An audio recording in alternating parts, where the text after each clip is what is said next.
This is the Russian Dynamite, Masha Slamovich. Becca here.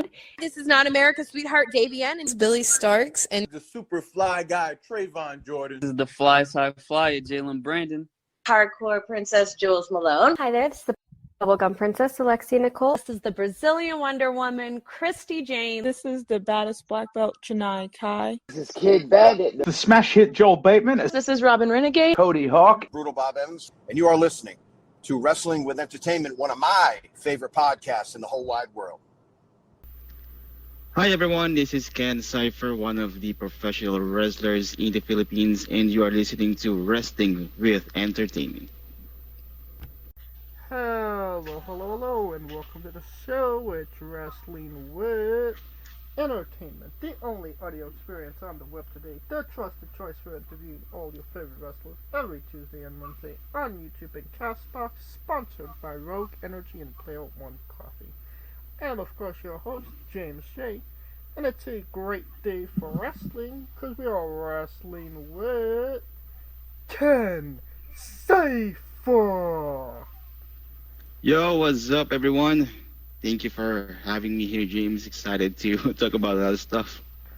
Absolutely. And by the way, I would just like to quickly introduce myself. My name is Ken Cifer, and I am wrestling for 3 promotions here in the Philippines. We have Puso Wrestling, which means literally heart wrestling, because in order to be a pro wrestler, you need to have the heart. So we also have an incoming show this July 6th under the Puso Wrestling banner. And next we have DexCon. I'm also performing for DexCon, and also of course World Underground Wrestling Philippines, which is a branch of World Underground Wrestling Japan. And we are all over the social media. Like, you can see us on Facebook, YouTube, Instagram, TikTok, and even X, which is probably known as Twitter. Yes. And where can we find you specifically on social media? Well, I am also under Facebook, YouTube, Instagram, and TikTok. But yeah, I'm not doing Twitter or X. And where can we find merchandise? I'm sorry? Merchandise? T-shirts? Yeah, sorry. That line is not clear. I'm sorry. What's that again, man? Yeah, where can we find merchandise? Sorry.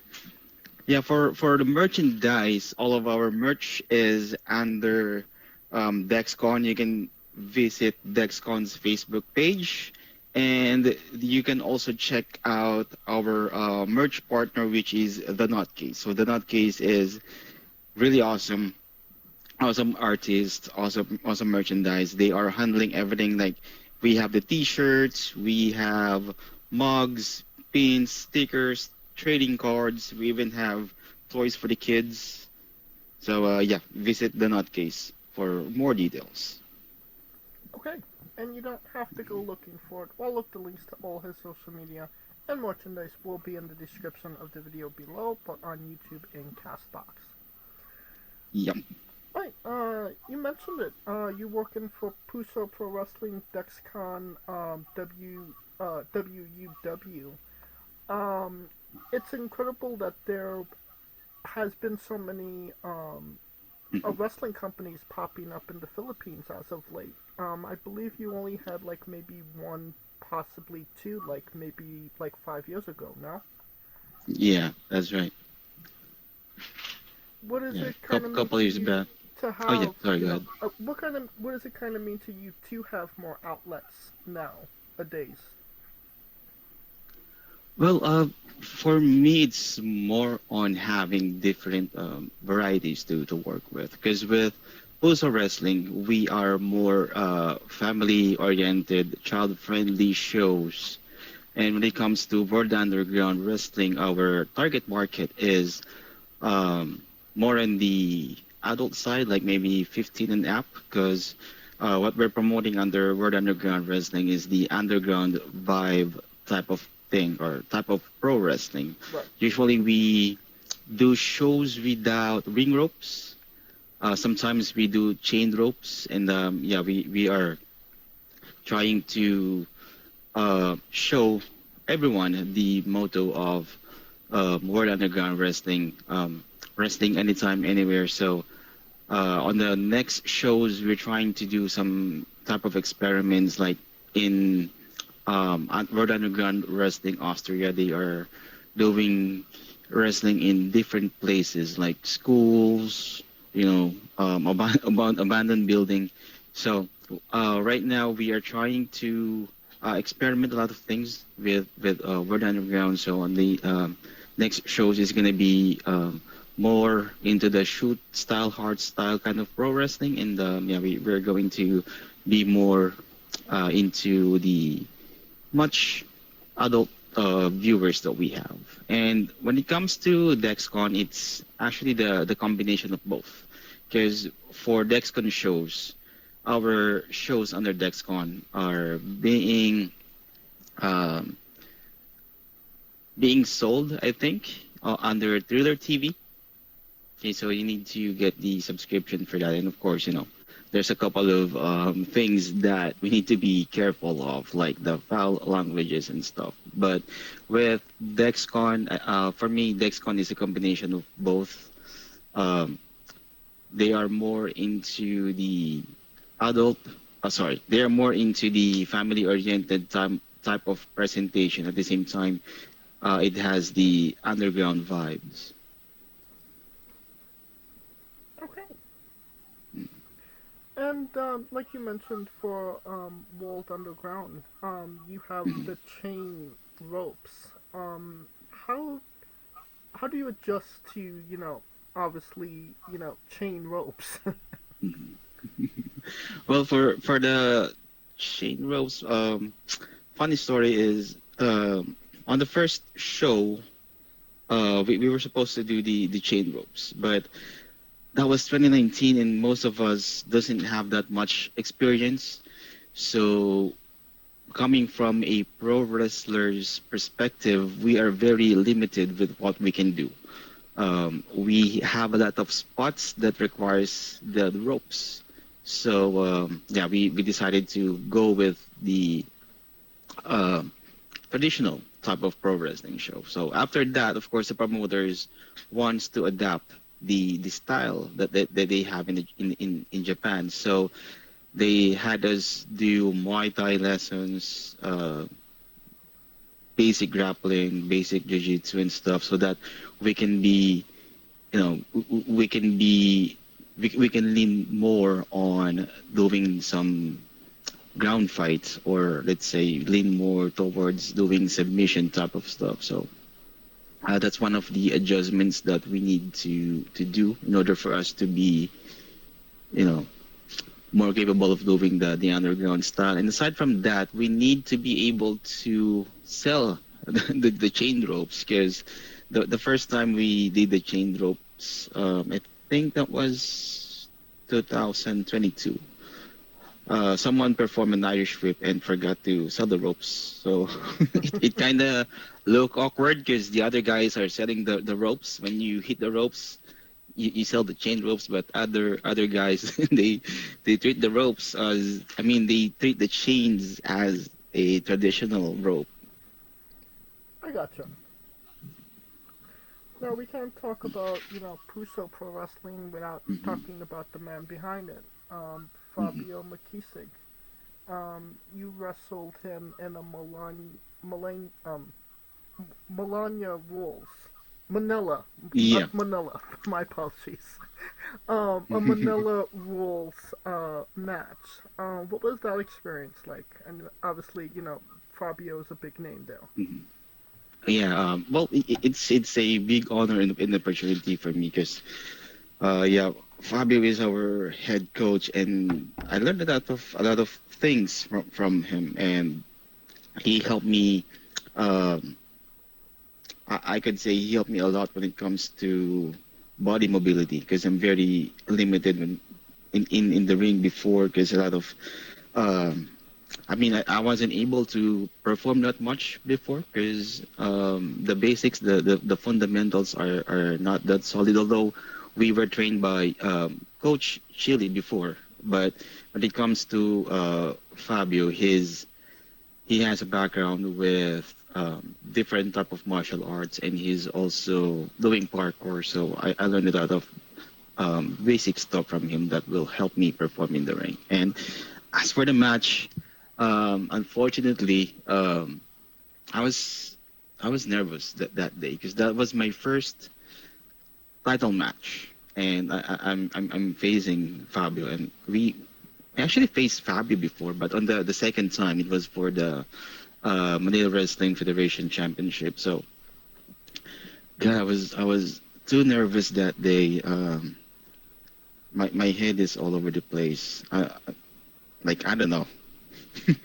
maybe because I was still a rookie that time. So, I mean, it was a fair match, I guess. I mean, it wasn't that bad, but I believe I could have done something better that will make Fabio look much better. Because for me, I wasn't able to match his athleticism and his intensity that time because my head is all over the place. So, given a chance, if we're gonna have a match again along the way, like maybe next year or next year, I want to be able to have a much better match with him. But yeah, the experience overall, I could say it could have been better.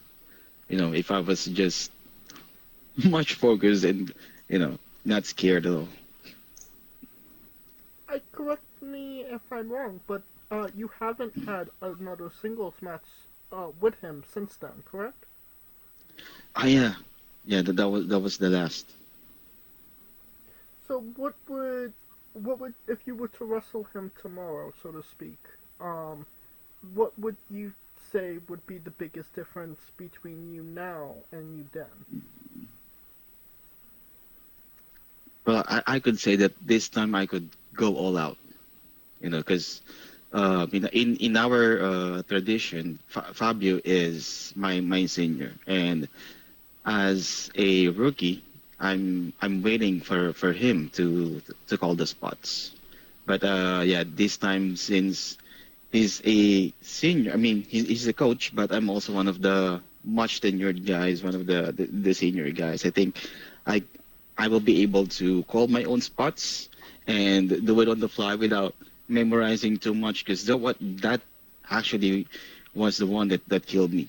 I was trying to memorize the whole thing, although we were trained not to memorize the whole thing. If you forget a spot, just replace it with something else. You can just talk it in the ring. But that day I was trying to memorize the whole thing because I'm afraid to mess up. Okay, so yeah, that's one of the things that I would change if we're gonna have a match tomorrow. I'll be able to go all out when it comes to calling my spots, and this time I will be able to sell much better. Because I'm confident. I'm not thinking of what's gonna be the next spot, and So this time I'm gonna be able to sell much better, and this time I am confident that I am much more athletic thanks to his training as well. So those three things are the things that are going to change if we're gonna have a match tomorrow. Now, you mentioned Coach Chilly Willy as well. Mm-hmm. You were actually in a tournament, and you won the Chilly Willy Cup. Presented by Chilly Willy. Can you tell us what that kind of meant to you to win that cup, and have it be presented to you by your coach? Yeah, tell you honestly, that for me is something that I will treasure my whole life, because a part of my wrestling journey is my youngest sister, who unfortunately passed away 24 hours after the tryout with Coach Chilly. So I dedicated. Appreciate that, man. I dedicate that victory to her, because I wasn't able to tell her about the journey that they had along the way, and also holding that that title, Chilly Willy Cup tournament winner, means a lot to me as well. Because telling you honestly, I'm one of the weakest student of Coach Chilly back in the day. I mean, I was, according to the doctor, I was like obese level 2, going level 3 at that time. I was like 90 kilos. And my ideal weight for my height and in my age at that time was 68, 67. Okay, so yeah, my cardio is not good. I can't even do 5 push-ups. I'm not that strong. I can lift people up. Okay, so I'm always throwing up as well in the training. Like I'm always near the trash can throwing up because my body is not that good. So being able to hold that title and become one of his best students a couple of years after really means a lot. And I hope I know he's proud. But yeah, that's one thing that I can never forget. I mean, that the trophy that I won that night represents all the hardships that I've been through, and all of the hard work that I've been through, all of the sacrifices. Because if you're in this industry, you're gonna sacrifice a lot, your time, your time in your family, your resources. So yeah, for me, that trophy is really something that's going to be my most prized possession. Actually, it's like your priceless treasure. I hope it won't happen in the future, but in case there's a fire in the house, that's the first thing that I'm going to grab. The trophy, and then all of the papers that I need. Winning the trophy, was that a moment you took in the moment, or did it set in afterwards, like, wow, that just happened? Oh yeah, actually it was wait, I forgot when did I see the trophy. I think it's like 3 days or 2 days before the day of the event. And it's not yet synced in my mind that I'm going to win this trophy. It's like a regular day. And then one of the promoters, actually Coach Fabio, told me, all right, so you're going to be the champion of this tournament, and I need 2 things from you. Number 1 is a heartfelt speech for the audience, for the crowd, for everyone that's supporting us. I need you to do a promo that is within your heart. Okay, so yeah, the promo I can do, or it's a promo that wherein I didn't have a script. Because I want everything to be legit. I want everything to be genuine. So okay, that's one. I prepared something for the promo, and then number 2, Coach Fabio told me, I need you to cry. And I want you to make this moment emotional, because he knows that this is going to be big for me, for us, the former students of Coach Chilly. He knows that this is something that we've been working for like a year, because I was informed, I think a year in advance at least, that they are planning to do the tournament. So I wasn't able to promise that I can cry after winning, but man, after the 1, 2, 3, after the referee counted 1, 2, 3, the emotions was just there. It just hit me, like all of a sudden there's a burst of emotions. Like I'm shaking, my knees are weak, my legs are shaking, and I'm starting to cry. And it's not like a regular man tears. I was crying like a baby, dude. Right in the ring, because this is it. I mean, I worked hard for this. I mean, for other people, it's something that's not a big deal. But for me, man, I worked years for this. No, I can imagine. Like you said, going from the bottom of the class to Yeah. the Chilly Willy Cup winner. I could even imagine that's completely a full circle, no? Yeah, you're right. You're right. Yeah, and I got to talk with Coach Chili that night, and I mean he's really happy because he treated us like his own kids because he never had kids, but yeah, he told me back in the day, Ken, in the training you was like, Coach, this hurts, Coach, I hurt this, Coach, I hurt that, Coach, I break this. And now you hold a trophy. You represent me, Ken. Like he was like talking to us like a friend and like a father. And that really feels great. I mean, at least Coach Chili remembers and treasures all of the things that we went through. Because in our first promotion, man, we've been through a lot. Me, Coach Chili, and some of the guys that we haven't seen. And Fabio was probably like, great shoot crying kid. Yeah, you know what? I thought Fabio was just ribbing me when he said he wanted me to cry. Because I mean, I'm no actor. I didn't do any training, or let's say theater training. Didn't do any of that.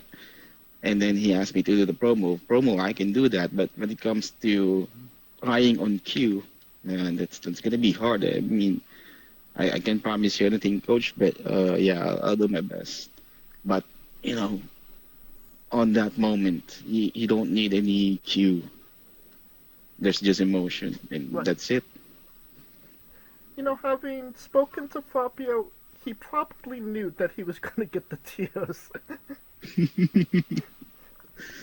Yeah, I mean, I'm not sure if he's confident that I'm going to cry after winning, but I don't know. I mean, that man is a genius. He just know where the where the pieces will fall, and then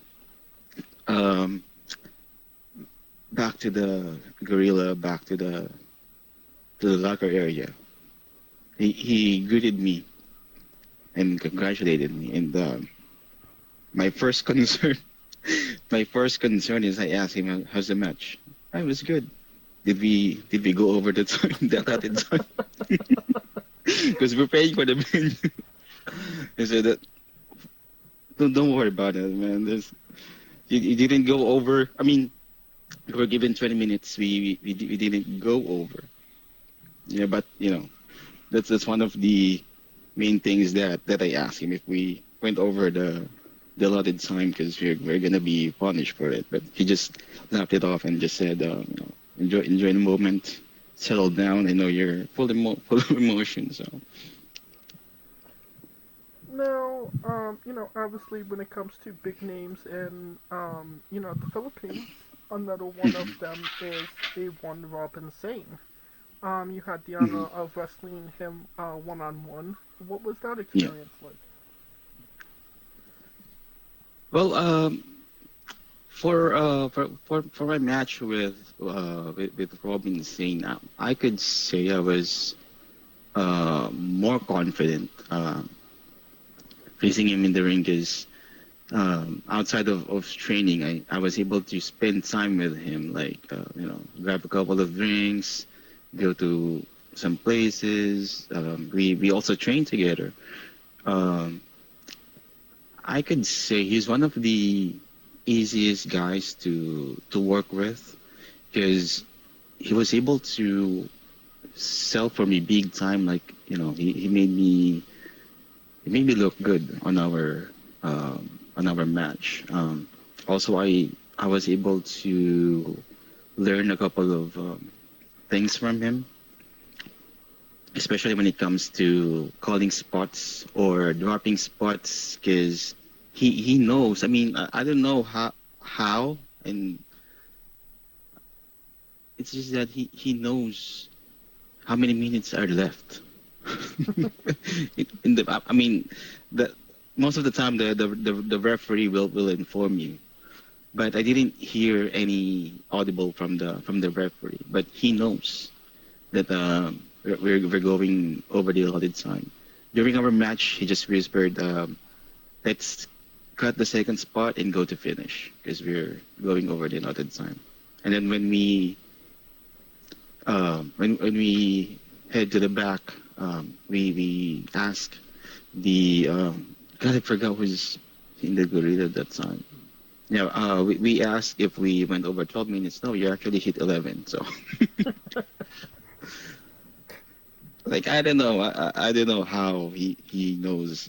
I mean, every time, even in our practice matches, he knows if we're going over 5 minutes. Even sometimes when we're doing grappling, he knows if we're about to hit the 2-minute mark or 3-minute mark. Just out of curiosity, going over your time, has that been a problem for you in the past? Not really, but for some other guys, yeah, some of us are really going over time, like 2 minutes, 3 minutes, and we get yelled at if we get yelled at for that, because if we go over if we go over time during our matches, those accumulated minutes will affect the whole show. Right. And if the whole show is delayed by, let's say, 5-10 minutes, the tear down, the tear down and the set down of the ring of the entire venue will also be delayed. So we're gonna be charged extra for that. Right. And then that's why the promoters are really, really hammering it into our heads. Do not go over your allotted time. I mean, it's good if you're like a minute short, just don't go over. Right. And then, because if you go over, you're probably going to have a match with Fabio in the backstage. Oh, yeah. You don't want it. You don't want that. Right. Obviously you wrestled Robin and you wrestled Fabio. Yeah. Correct me if I'm wrong, but you haven't had a one-on-one against Jake yet, no? Oh yeah, we. I think I faced him like only twice in a 8-man tag secret main event under WWPH banner, and then under Pulsar Wrestling we had a spot in a gauntlet match, but we never had a singles match before. Is that something that you're looking for? Is that something you want as a match with Jake DeLeon? Oh yeah, I'm really looking forward to that. I guess I need to be much prepared when it comes to that. I mean, Coach JD is one of the tenured guys, one of the coaches that we have. He's been through different countries. He learned a lot. He's one of the he's even one of the agents of my match. So I'm sure, he can make me look good. So I want to return the favor. I want to make him look good as well. So if ever we're gonna face one-on-one, if ever we're gonna have a one-on-one match, then there's going to be a different preparation for that. Alright. Now, can you tell us about your tag team, Torn Zero Kill, with St. John Morton? Oh yeah, you know what? That tag team, our because the story is we're on a different type of wrestling. He's a shooter. I'm more into a traditional pro wrestling. Okay, so our gimmick on that tag team is we're the type of team that's not synced. We're not blending well, so we never had any double team moves. I don't know if the audience realized that. But yeah, we rarely do um, double teams. But yeah, you know what? Along the way, like TCK was supposed to be broken in half. Like we're supposed to. I mean, the promoters are supposed to break the TCK tag team, but instead we added Silent D. We became a we became a trio because the fans loved the TCK combination. So yeah, we decided to keep it intact, and for now we are doing our singles match.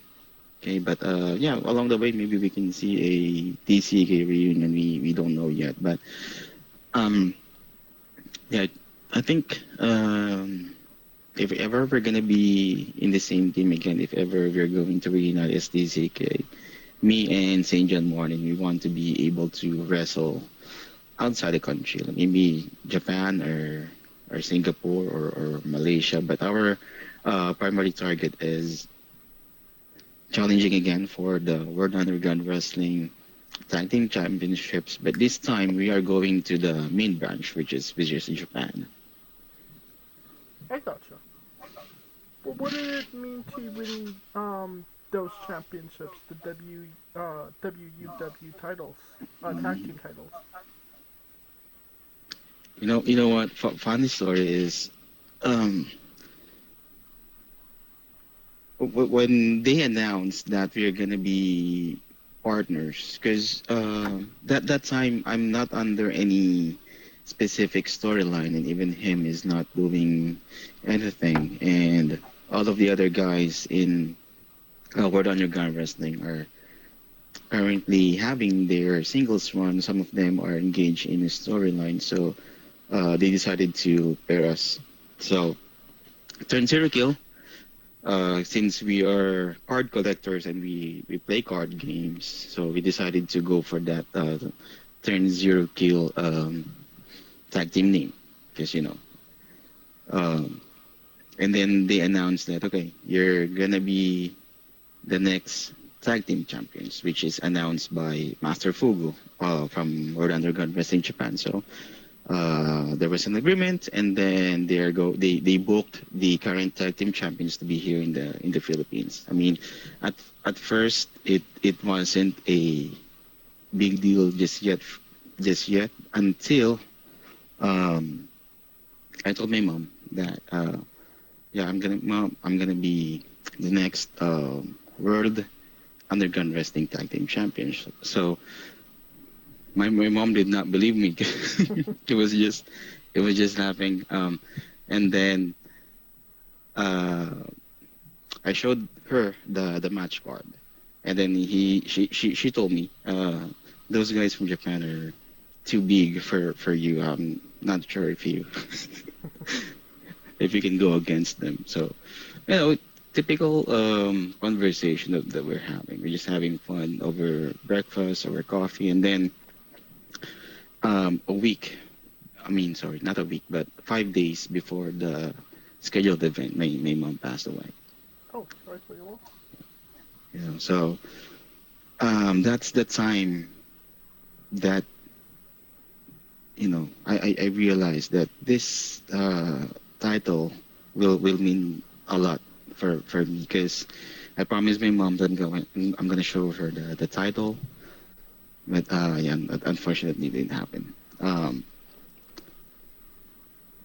We won the title.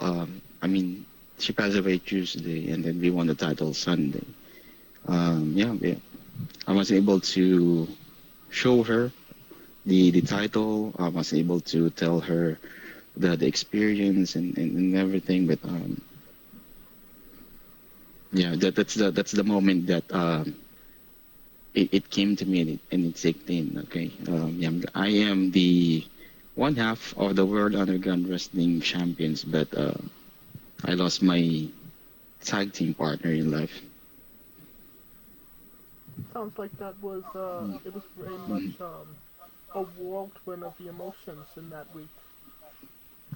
Yeah, full of emotions. Even Saint John Martin, it's funny that this dude is always intimidating.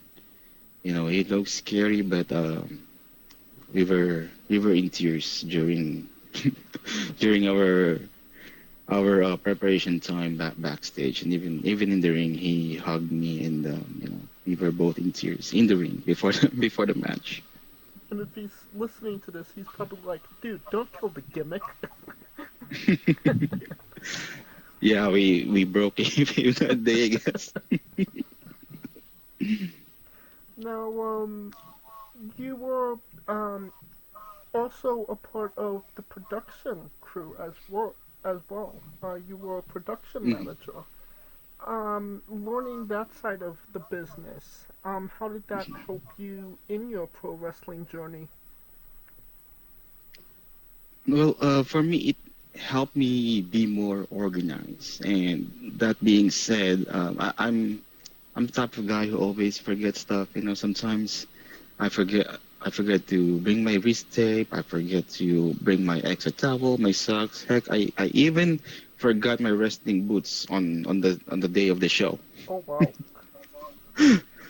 Yeah, so being one of the guys working backstage, I was able to be more organized and be more professional. And yeah, I was able to be mindful of my time as well. Like, of course, there's a lot of things that you need to do in a show. You need to help organizing the venue, setting up the venue, and aside from that, as one of the guys in the production team, my task is usually the handling of food and beverages. Make sure that everyone, from the guys setting up the venue up to the guys outside securing the venue, and all of the wrestlers, photographers, and videographers, make sure that they have their food, they have water bottles and everything. Yeah, so I was able to be more mindful of my time management, because I need to prepare for the match. At the same time, I need to order the food, count them, make sure that the count is right, and make sure that I deliver everything to the rest of the guys. Because a week at least, or at least 3 days before the show, I always do a survey. What food do they want, and to make sure that they are grabbing the correct order, I need to remind them that this is the guys. These are the guys. I mean, this is the food for the guys who ordered chicken. This is for pork. This is for whatever, and this is for vegan food. Do not touch this, because we have vegan wrestlers in the team, and you sometimes it can be helped. Like someone ordered pork, but the chicken looks much better, so I'll grab myself a chicken. No, it doesn't work like that. Yeah, so I need to make sure that everything is in order. And for the other folks that doesn't have access to the water station, we need to make sure that we are ready to give them bottled water. So I assign guys that can do that. On the next show, I'll be staying more on the ground instead of being backstage, because I think there's nothing much more to do in the backstage. So I'll be more on the ground to make sure that our photographers, the videographers, the guys on our merch booth, the nutcase couple, I need to make sure that I have everything that they need, because they don't have access to the water station. Sounds like it could be a very intense situation, especially if you get an order wrong. You don't want the boys getting heat with the boys, no? Oh yeah, absolutely. And then sometimes because Coach Fabio hands me the budget, so I need to make sure that the budget is enough. Much better if if let's say I was given 10,000, much better if I can spend only 7,000 or 8. And sometimes it can be help. I need to order extra because end of the show, there are guys asking me, "Ken, do we still have food?" You know what? Funny incident is on the recent show, one of the guys asked me, "Can we have leftover chicken over there? So can I have them?" Yeah, sure. I think everyone's done eating. So all right, grab the chicken. Went to the corner. He was eating the chicken, and someone asked me, "Ken, there's one more chicken. Can I get that?" "Okay, sure. Yeah, go ahead." A couple of minutes after, Coach Fabio asked me, "Ken, do we still have food?" So the other leftover chicken was actually for Coach Fabio, but good thing we still have those vegan wraps, so ask him to get those instead. Yeah. Thank God he didn't kick me in the head. Sounds like the guy that ate his chicken got the kick in the head.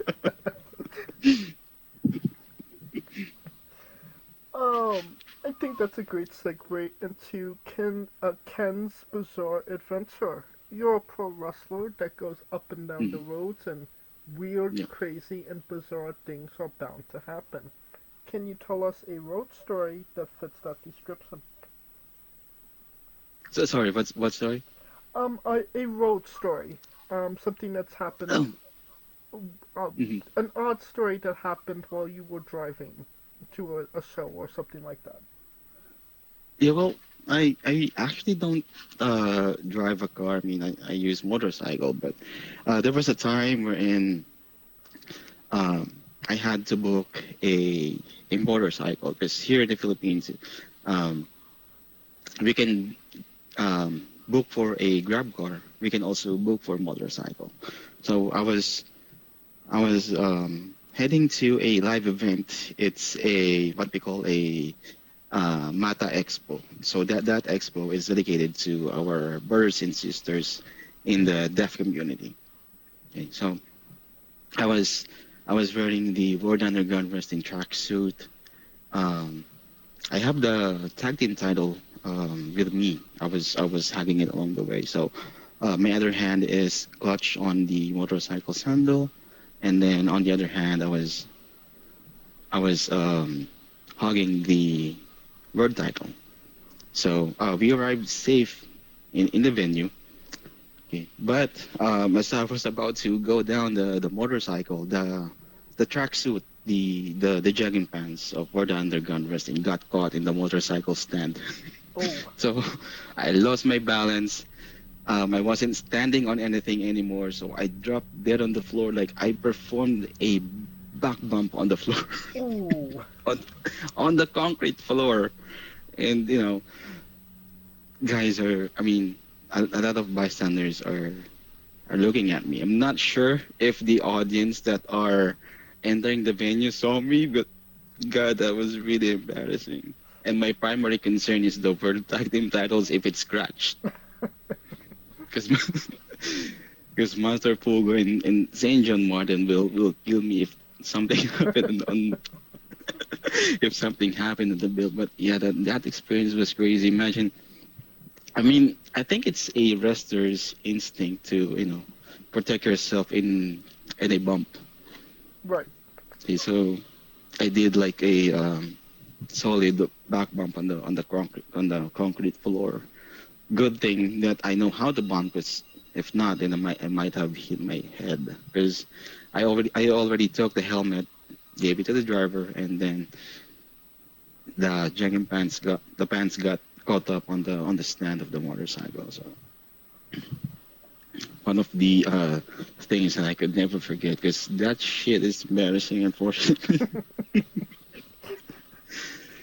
Yeah, and there's a lot of adventures along the road, especially when I'm with the boys. I'm not sure if it's allowed to be said here.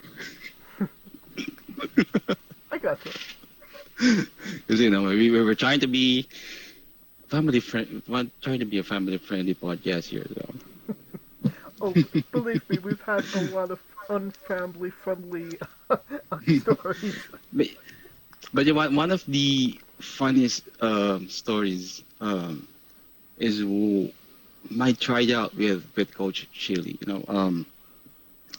I was stupid to think that on the first day of a pro wrestling training is like a classroom training that wherein they will tell you this is the history of pro wrestling, this is how they invented the move. I thought it was like that. Okay, so before that day it was Friday. I'm scheduled to have a drinking session with my office friends, and one of the closest friends I have is his name is Darcy. We went to the gym, and then in the gym we were just scrolling on our Facebook while doing treadmills because after we lift weights we do the treadmill and then we change clothes and then we head to the small bar behind the office building, and then we came across this our former promotion, and then it was Coach Chilly who's inviting folks to try out, and then we saw the credentials. He's from ECW, former U.S. military. So my friend Darcy, he encouraged me to do the tryout. Okay, so assuming that it was like a classroom training, we decided to just still go ahead and drink. Okay, so the next day, we went to the venue for the tryout. I think I have hangover. So after finishing my breakfast, I took one ibuprofen for the headache. So went to the venue, and then my expectations were not met because Coach Chidi kicked our asses that day. I mean, for real, I'm throwing up because of my hangover, but I cannot throw up because I don't have anything left in my stomach. It's God, that day is hell. Like, I'm questioning my life decision. Why am I even here? I should be at home playing games, watching movies, having a good time with my family. What am I doing here? Why am I here? I can't count how many times I threw up that day. And then starting that day, that trash can in Makati Cinema Square became my best friend every training. And then on that same day, Manila Wrestling Federation is doing their trainings in the afternoon. So me and Coach Chill and the rest of the guys, we do the mornings, and then afternoon, Manila Wrestling Federation. And that's the first day I met Robin Sane, and it was an accident because I was so thirsty. I no longer have water. You need to go to the supermarket to buy your water. And I thought I still have my water, so I grabbed the water on the table, and then I emptied that 1 liter bottle because I'm so tired and thirsty. And then when I turned around, Robin Zane is in my he's at the back, and he said, "Dude, that's mine." I mean, he knows he's Robin. I mean, I know he's Robin Zane, but he don't know me. So I said, I mean, he's a pro wrestler. I mean, this guy is fit. He has muscles. This dude can beat me up right here. I mean, I said, man, I'm so sorry. I thought it's mine. I promised to pay you back. I said, never mind.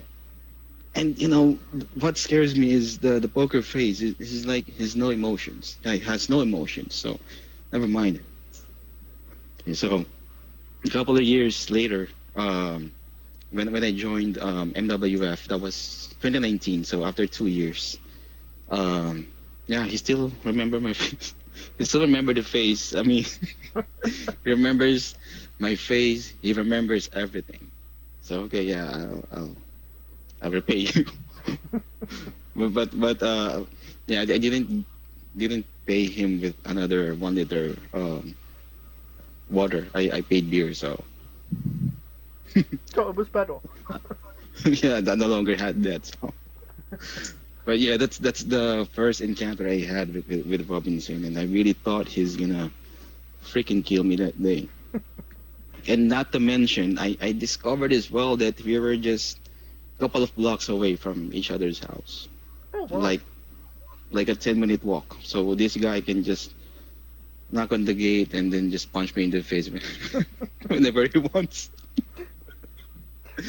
But yeah, he's a good guy. When I started hanging out with him, he's cool. So Luckily, up to this Robin, day, I didn't receive any punch from him, so he's good. luckily, Robin is not that kind of guy. He's pretty chill. Oh yeah, he's chill. Yeah, he just looks intimidating. Alright. Now aside from pro wrestling, you are a avid toy collector. Can you tell us about your toy collection? Yeah, I started 2014, where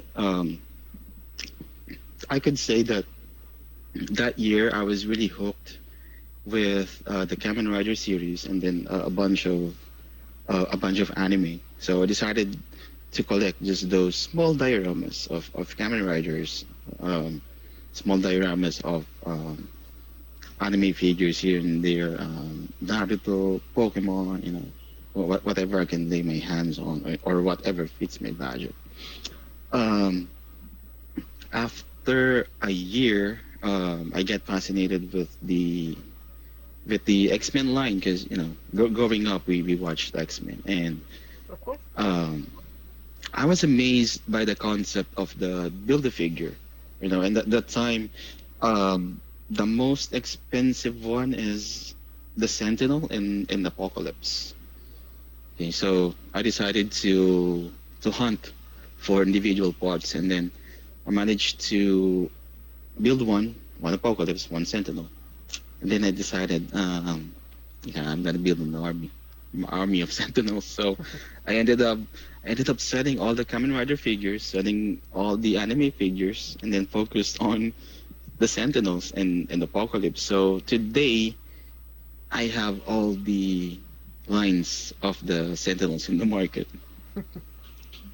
Yeah, I think I'm just missing 1, 2, 3, 4. Yeah, the 4 figures of Sentinels under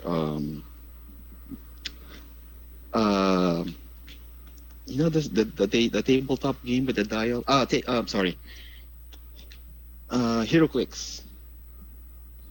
Yeah, so there's a couple of big figures under HeroClix. So yeah, I'm missing like 4 Sentinels under HeroClix and 2 Apocalypse under HeroClix, and then one statue of Sentinel. I mean, for the statues, I don't have statues because they're too big. They're too expensive. So I only have like I have like 2 Apocalypse busts. No, 1 bust and 1 mini statue. It was like 14 inches, and then 1 Sentinel bust, and that's it. And then the other lines are Toy Biz, Hasbro, Minimates. Those are the things I have. How many figures do you have in your collection? I'm sorry? How many figures do you have in your collection? God, I'm not sure. I lost count. That's the correct answer. I mean, even the Sentinels, I lost count. I mean, I literally built an army on every line. Like, I got the Marvel Legends, Minimates, the 2 Legos. Yeah, even the Funko Pops. Yeah, I lost count. Yeah, but now there's not much Sentinels to hunt for. I'm just missing like 4 or 5 figures under HeroClix. So yeah, right now I'm kind of into the 90s handheld in console. Same with St. John Martin. Actually, St. John Martin decided to finish all of the Pokemon games in Game Boy. So we bought Game Boys I have the advance and then the first one, the first gen, and then the Kohler. Same thing with St. John Martin. I think he bought the Gen 1 and then had it customized with the acrylic body. Yeah, he's busy catching all the shiny Pokemons today. He's a huge Pokemon fan. Is there any action figure that's like you're looking forward to getting or haven't gotten your hands on, or like is like your holy grail, so to speak? God, I think my holy grail will be the big Sentinel statues, the X-Men diorama. Okay. That's gonna be my grail, but no, not right now. In the future, I guess. Gotcha. Alright, I mean, you mentioned it as well. You're a fan of anime. Can you tell us about your love of anime? Oh yeah, for me, I started watching anime. I was 5 or 6, because here in the Philippines, back in the day, local channels are local channels are big when it comes to anime. Like in the afternoon, in the morning, sometimes they even have anime lineup in the prime time, like 7 p.m. to 9 p.m. So I realized that those animes are not complete. Like they are just showing specific arcs, okay, but not up to the very end. So 2003, I guess, or 2004, I decided to watch DVDs. DVDs of let's say Dragon Ball, Evangelion, and any anime that I can really get my hands on. Sometimes I borrow from my classmates, sometimes I borrow from my cousins, or sometimes I buy using my own allowance. And then anime just became part of my system. And then there was even a time wherein I got into cosplay because of anime. That was 2012 up to 2015. And up to this day, anime is really a part of my daily routine. And right now, fans might hate me, but I just started watching One Piece this year. I know there's 1,000 episodes in counting. I'm almost there. I'm on 122, so... So basically no I'll more catch up. I'll catch up. No worry. 900 more to go. I'm there. So you're on Alabasas, right? I'm sorry. One Piece. You're on the Alabas arc, right? Yes, the Alabasta arc. He's facing Crocodile. How have you liked One Piece so far? I mean, you've gotten over 100 episodes in, so I'm assuming you're sticking with it. Oh yeah.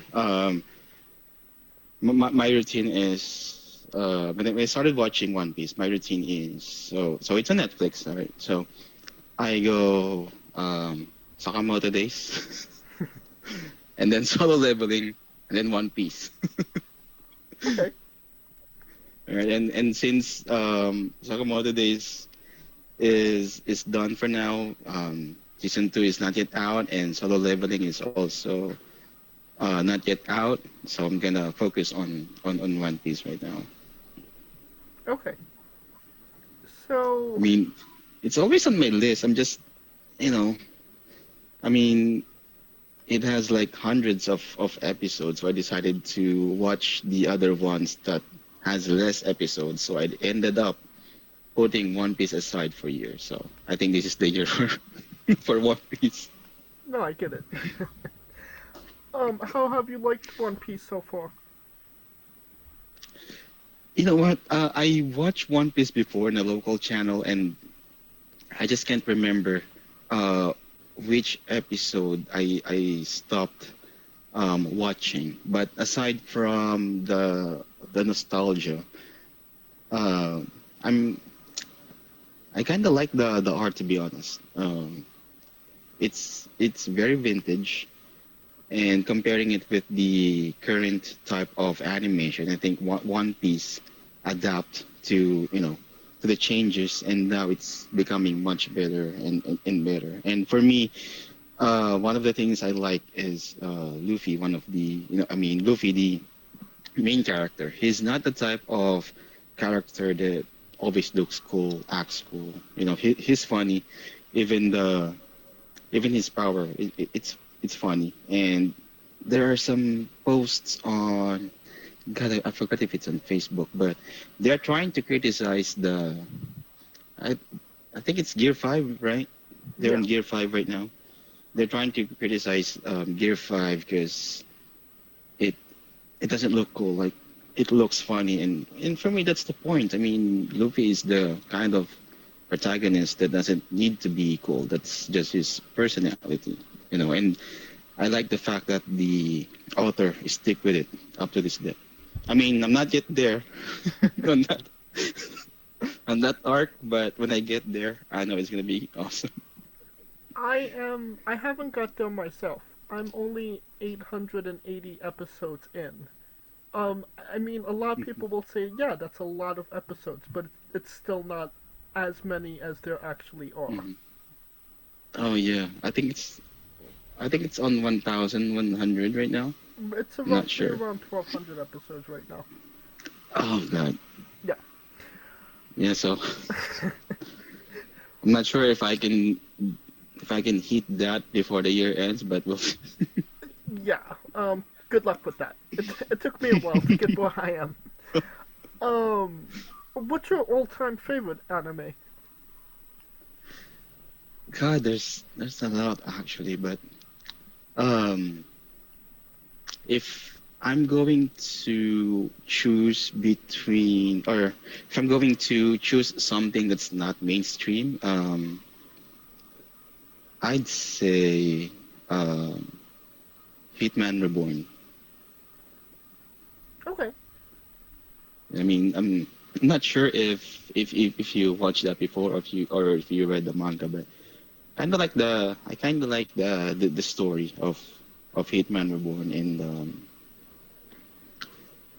yeah, the protagonist, the main character, is also someone that's not cool. He literally started from the bottom. So yeah, it's something that I can recommend for someone who is trying to just watch something that has a good story. At the same time, it's very light. It's not that heavy.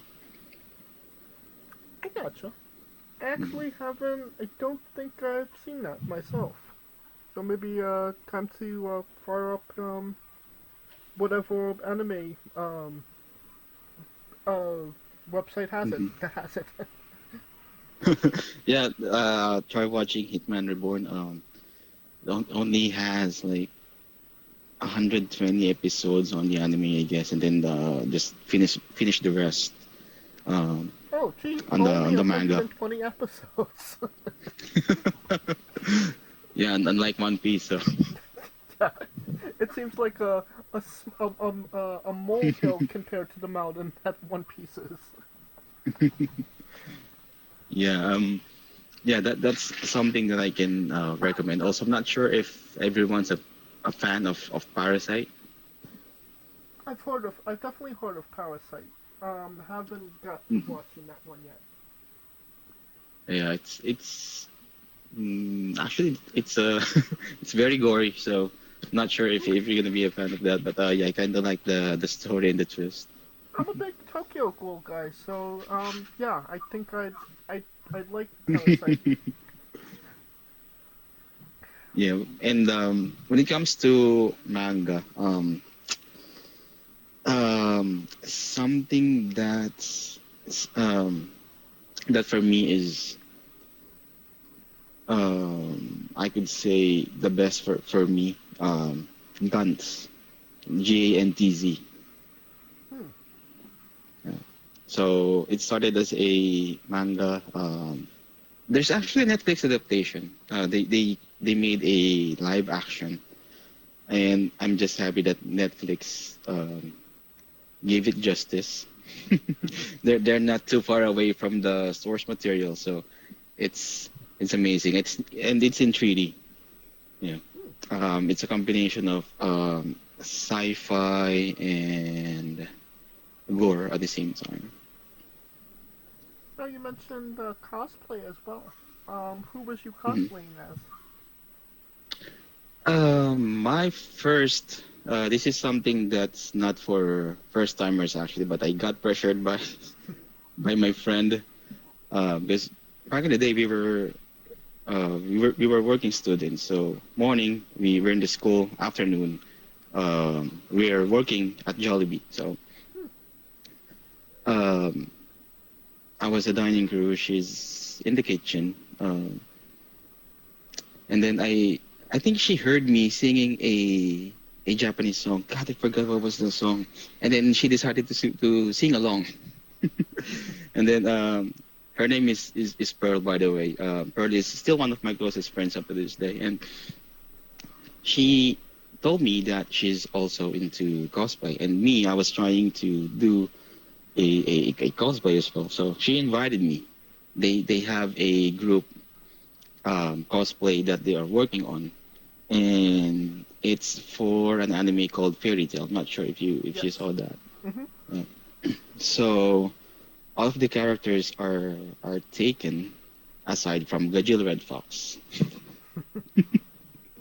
So the pressure is there. I mean, God, this character is just so hard. So those piercings, I think I got it from a hardware store. I decided to buy those those stoppers, got them to size, and then spray painted them with silver, and then stick it right on my face for for the piercings. And then for the makeup, she did it. She knows how to do makeup. Okay, so that's my first cosplay, Gajil Red Fox, and the second one will be Executioner Majini from Resident Evil, the big zombie guy with a huge axe. Okay. Axe slash meat tenderizer. That dude. And then one of my friends, Miko, rest in peace.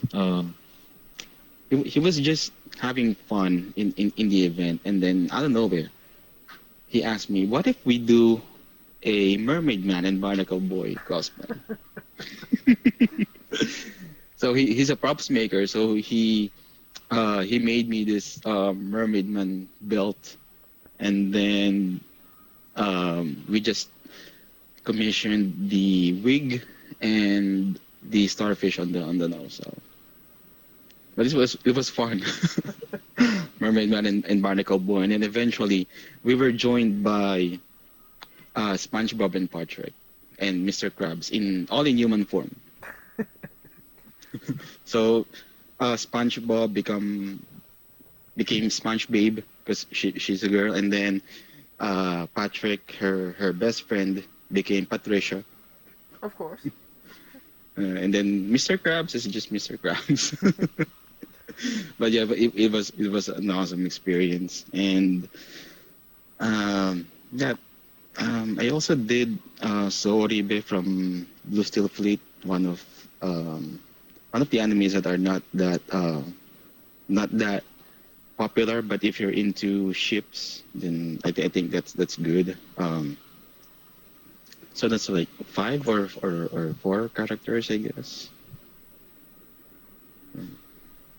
Okay.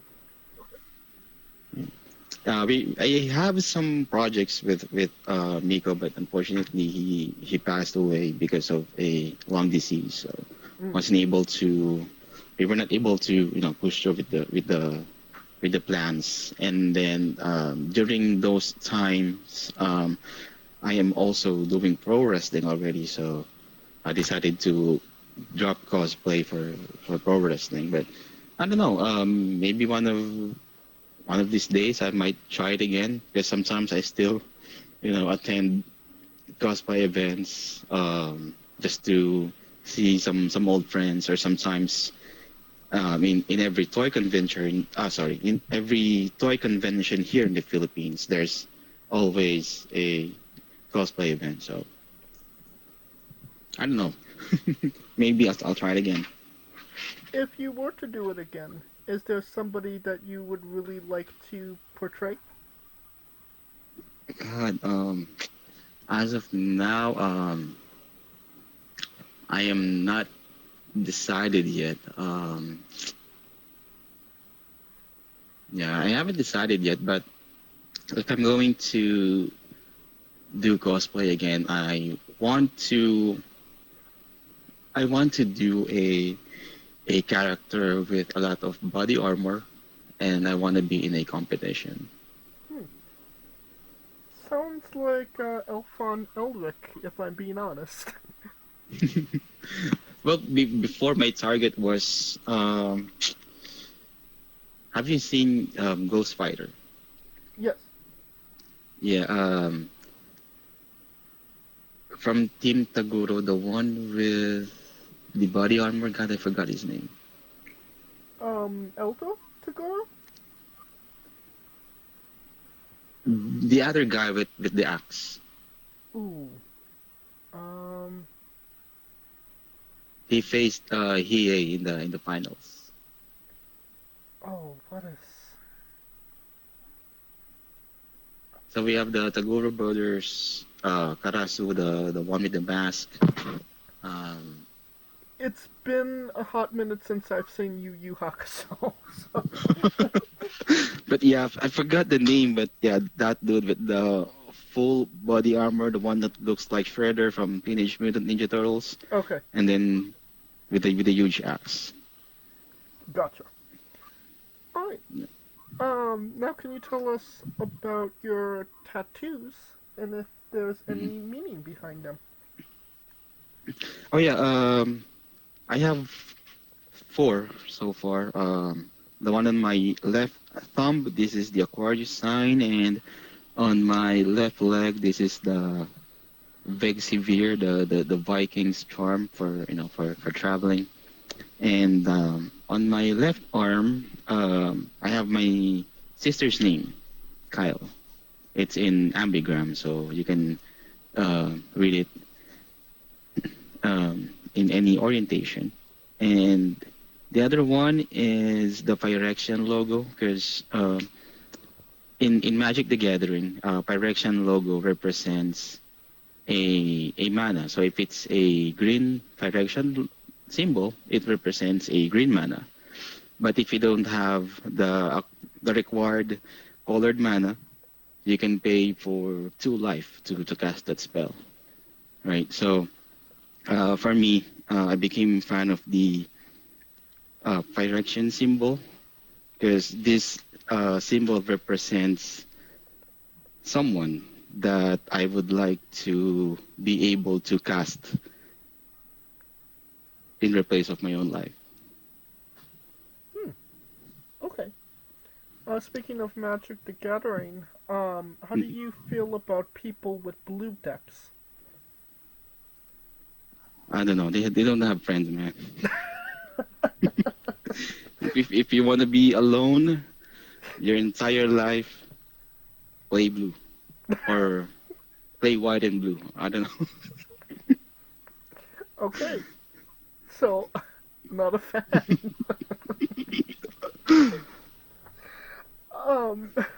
Back to that. If you want to be hated by your play group, play blue. Back to tattoos. Do you have any plans for new ink? Yeah, actually, I was planning to do a left sleeve. Because in our society, tattoos and piercings means it's wrong. Right. Like it's the work of the devil, and those kind of things. So I decided I will have my left part of the body, arms and legs, possibly the chest and the neck area, to be covered in tattoos. Okay, so the left part will represent all the things that they say wrong, and then I will just leave the right part of my body blank. Yeah, some sort of a symbolism. That's why all of my piercings are always on the left lip, left ears. Left ear, and then all of the tattoos are on the left as well. So if someone asks me why all of the tattoos and piercings are on the left, yeah, I will give them that answer. I mean, it's kind of funny, but I would just like to put symbols on the stuff that I put on my body. So I gotcha. Well, it seems like you have a long ways to go. oh yeah, a lot of pain to go through. And a lot of money spent. Oh yeah, that one too. Well, let's get into the colossal question. Mm-hmm. Let's say they're making a movie about you. Every movie has a soundtrack. Mm-hmm.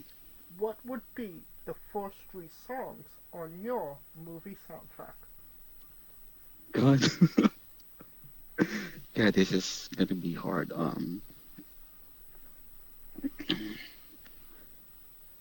I think one of them will be Father and Son, Kenny Rogers.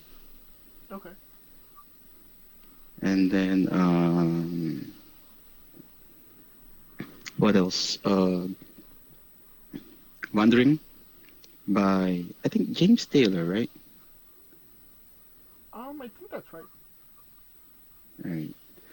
And then the third one, what's it gonna be? I got a lot of songs on top of my head.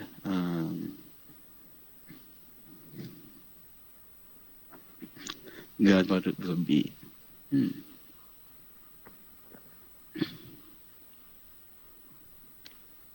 I think it's going to be Secrets by One Republic.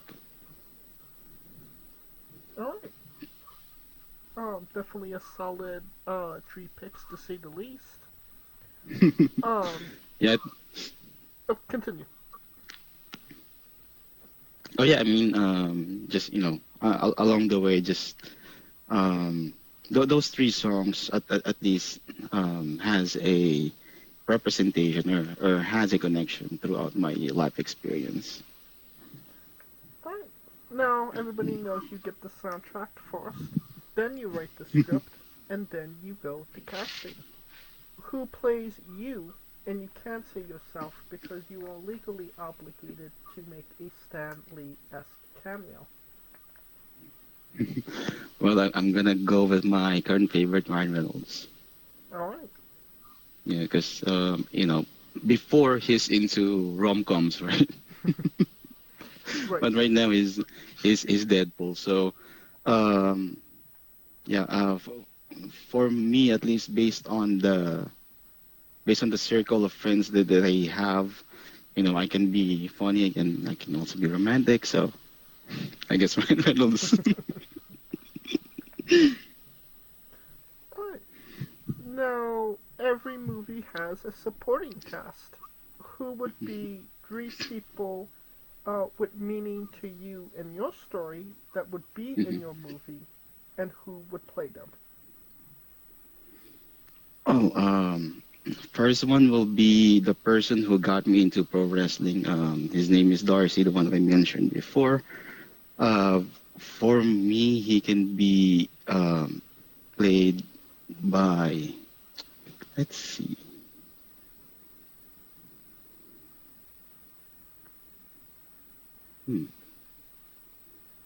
I forgot the name, but Ron Weasley from Harry Potter. Okay, I know who you're talking about. That dude will be him. And then Rupert Grint. of course, yeah, that person, yes, Rupert Grint. And then my mom. Okay. I'm just not quite sure who is going to fit in her character, but I want her to be. God, I forgot the name. Who's that? The first Spider-Man movie, Aunt May. Okay. The first Spider-Man movie. Yeah. Aunt May. But one who? Okay, hold on. Googling. I'm googling it. Rosemary Harris. Yeah, I think that woman matches my mom's energy. You know. Okay. Yeah. And then the third person. I wonder.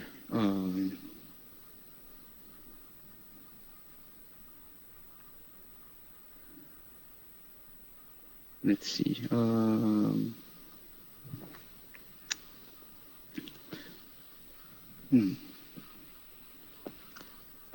Well, I think it's gonna be not sure about this one. I think it's gonna be Dave, the Bid Ravenna, because he's one of the closest friends that I have since 2017, and for me, who is he gonna be playing him? Let's see.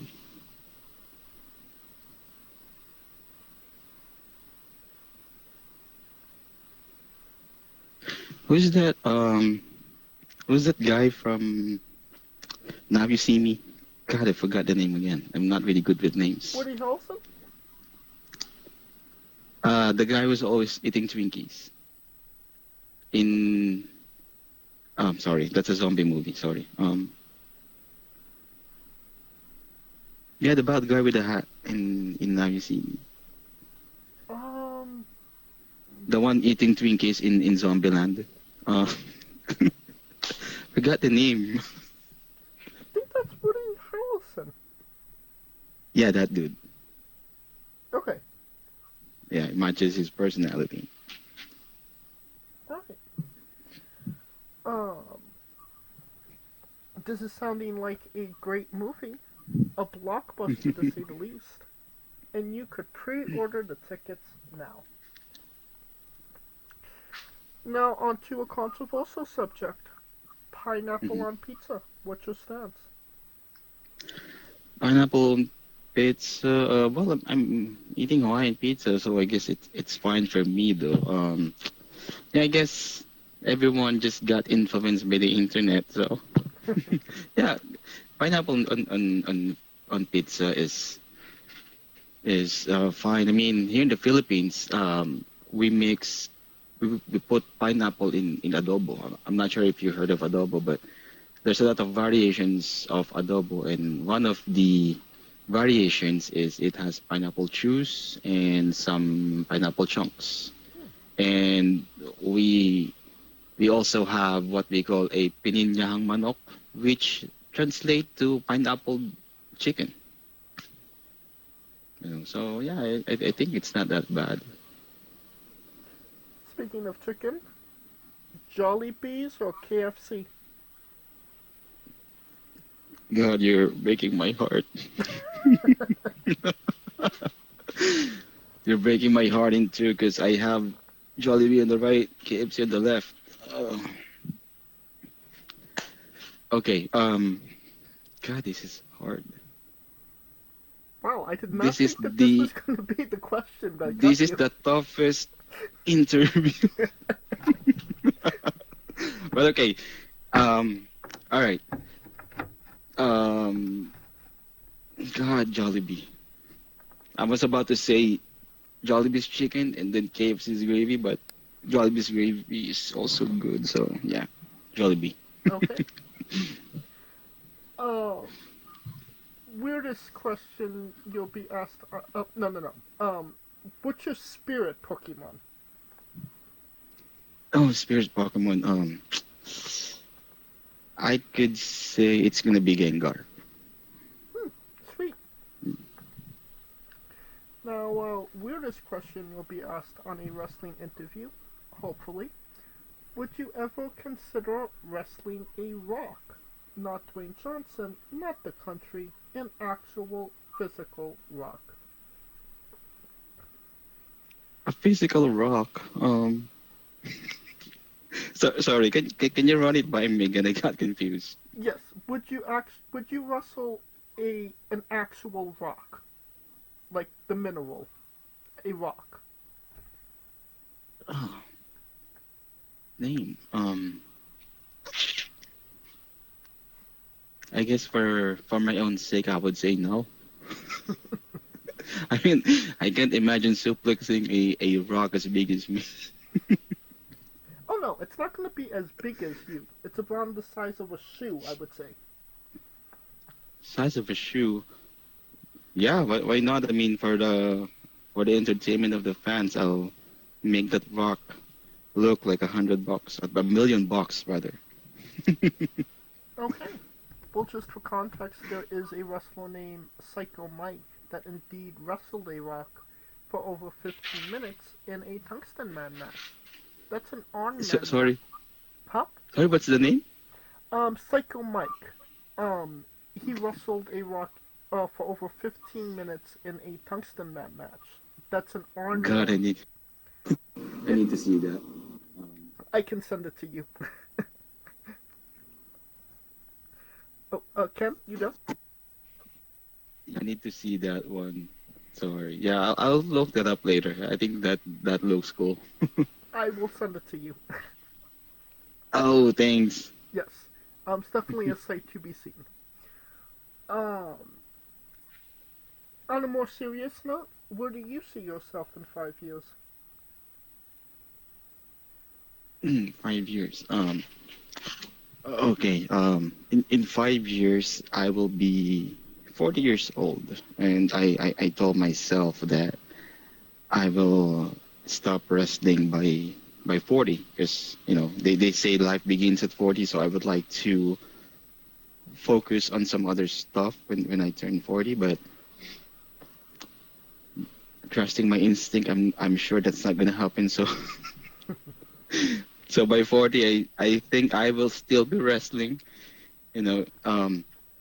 If I'm not wrestling, I will still be involved backstage. But to give you a much concrete answer, I guess 5 years from now, I will be in my own house, because right now I'm just living in a tiny apartment. But yeah, at the end of the year, I'll be investing on a rent own house. So I'm in my own house. I'm still wrestling, and monthly or weekly, I will be hosting a drinking party for the boys, because if you're a wrestler, you're also a drinker. So as much as possible, I would like to make more memories in pro wrestling, because like what Coach Chilly told us before, wrestling is also about gathering precious memories along the way. So that's what I'm planning to do. And by 40, I think I should have my own family by then. So yeah, but by 5 years from now, I'm still a wrestler in my own house, living with my family, hosting drinking night for the roster. Hopefully half tattooed up and working on a cosplay as well. Oh yeah, I wish by 40 I'm done with the left side of my body, so I can rest easy. What's one of your matches that you would recommend people see that best shows off you as a pro wrestler? For me, it's my match versus St. John Martin in I think that was Manila Wrestling Federation Republica. It's on YouTube actually. It's the second time we faced each other, but that match is much more brutal and much more physical than the first one. Like for real, we didn't plan any spots. All we know is the finish, and he's so crazy. He wants to make me look good and make me look tough. His pitched finish is I make him bleed from the nose, like elbow on the nose. So I gave him 3. So this is another funny story. I gave him 3 elbows on the nose, and God, it's not bleeding. So the referee just stopped the match. I mean, the referee knows what the finish is, but he saw that nothing's happening, and St. John Martin's eyes are closed. I think he's knocked out for a second or two. I got scared, man, like for real, because he wants me to make him bleed. So I gave him 3 strikes on the nose, and nothing came out, and then just the referee just proceeded with the finish. And thank God he's okay, although we had a lot of parts of our body aching for the next couple of weeks. Because we were crazy that night. Like even the other guys at the back they thought we were fighting for real. But yeah, everything's cool. And then the second one will be the Chilly Willy Cup finals against David Ravena, because that's the longest match that I have to this current day. 20 minutes in total, and that match is just full of emotions. Alright. And if they are indeed on YouTube, I will definitely grab them and put them in the link. I will put a link to them in the description of the video below, but on YouTube and Castbox for anybody that hasn't seen them, wants to see them, wants to re-see them after this interview. Yeah. And since we are nearing the conclusion of this interview, we are wrestling with the 8 questions of doom. This is our speed round, or bonus round, the round where we see who you really are. Are you ready? Alright, ready. Excluding yourself, greatest wrestler of all time. Local or international? Anything. For me, it's Bret Hart. Worst wrestler. Worst wrestler, Scotty 2 Hotty. Ooh, wow. Not cool, man. Respect the warm. You're main eventing WrestleMania for the World Championship. Who is your opponent? Oh, Mr. Perfect. If you could come out to anyone's entrance music, past or present, who would it be? Triple H. Which one? The game. The game theme song. The one from... Oh, yeah, Motorhead, yeah. Finish the sentence. Kayfabe is... Alive at the same time dead. We would have also accepted tastes great on toast. I'm sorry? We would have also accepted taste great on toast. It's a joke. Okay. Squash. Vegetable or fruit? God, yeah, it's a vegetable. It is indeed a fruit. It has seeds. Tomato logic. Oh, okay. Yes. New Japan wrestler Tai Chi, his ring gear gets smaller every year, revealing more of himself to the world. My question, what is the appropriate trunks to butt cheek ratio for ring gear? For ringer, I think it should be 3 inches below the butt cheeks for men. So 3 inches below. Yeah.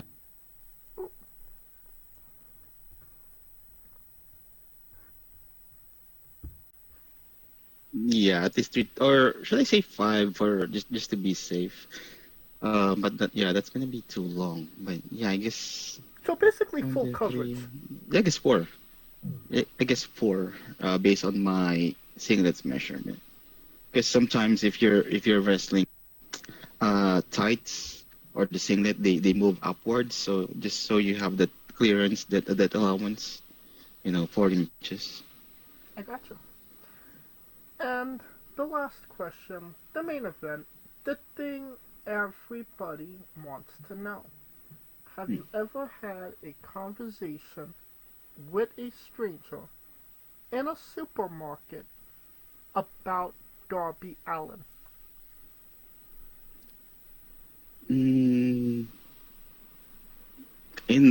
our live event crowd, yes, but in the supermarket, no. And that is the correct answer. And that will conclude this interview. Thank you so much for coming on and doing this with me. Thank you, sir. It's a great time. Thank you so much for having me. Absolutely. And once again, where can we find all things Ken on social media? You can just search Ken Cifer. I'm on YouTube, Facebook, Instagram, and TikTok, but I'm not active on Twitter. So. And you don't have to type it into your Google machine. All of the links to all his social media will be in the description of the video below, but on YouTube and CastBox, simply click the link. A new tab will appear on whatever device you are on. You have no excuse. Give him a damn follow and buy a damn shirt. Hell yeah. Of course, thank you for listening. If you like what we're doing, please like, subscribe, comment, put on YouTube and CastBox. This was sponsored by Rogue Energy and Player One Coffee. Join us next Tuesday and Wednesday for new incredible interviews, and follow the show at Wrestling with E, both on X, Thread, and Instagram. For information on who we're interviewing, when we're interviewing them, links to those interviews, and so much more, follow me personally at JamesJ993. Alright, when I say wrestling with, you say entertainment, okay? Yep. For our special guest, Ken Cifer, Coleco Yacht, Scooter Dust, I'm James J, and this has been Wrestling with Entertainment! Hey folks, this is the Colossal Mike Law, and you are listening to Wrestling with Entertainment. Enjoy the show, support these guys. We appreciate it very much. We'll see you at ringside.